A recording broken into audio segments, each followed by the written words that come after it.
Dnes to bude celé o láske. A nielen o nej.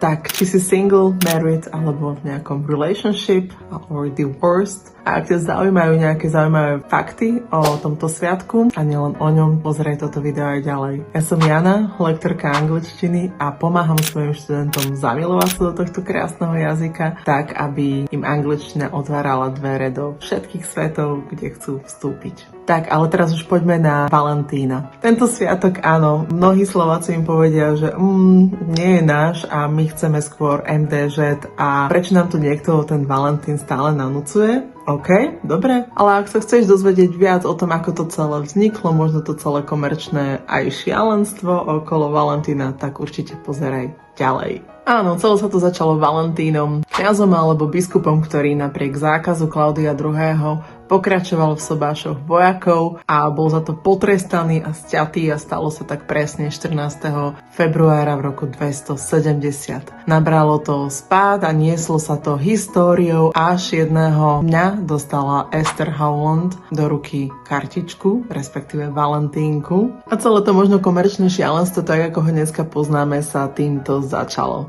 Esther mala len 19 rokov, keď začala vyrábať Valentínky, keďže v tom čase boli celkom nedostupné. Z Európy ich dovážať bolo naozaj náročné. A aj preto Esther Howland dostala takú, že prezývku The Mother of American Valentine a myslím si, že právom. A poďme sa posunúť. S Valentínom súvisia aj tzv. Love locks alebo padlocks, ktoré si zamilovaní dávajú na mosty, zábradlia a tak vyjadrujú svoju nikdy nekončiacu lásku, everlasting love. Mohli by sme začať vo Verone, meste lásky Rómea a Julie, v Paríži, hoci kde po celom svete, ale takýto most nájdeme aj v našich Košiciach. Valentín ako Friendship Day. Ten sa oslavuje vo Fínsku, v Estónsku a mnohých ďalších krajinách, takže nielen zaľúbenci, ale aj priatelia si dávajú darčeky, pozdravy a oslavujú tento deň. A Valentín ako Self-Love Day or Self-Care Day, keďže sa naozaj v tejto dobe proklamuje to, aby sme naozaj začali sebaláskou a tým, že sa staráme o zabezpečenie a naplnenie svojich potrieb, tak už je naozaj jedno, že či si single, married, in a relationship, alebo divorced, alebo v akomkoľvek vzťahu,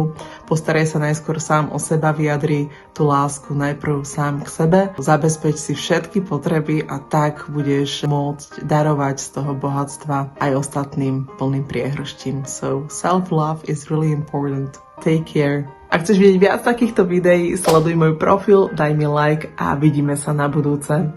See ya. A aby som nezabudla, Happy Valentine's Day!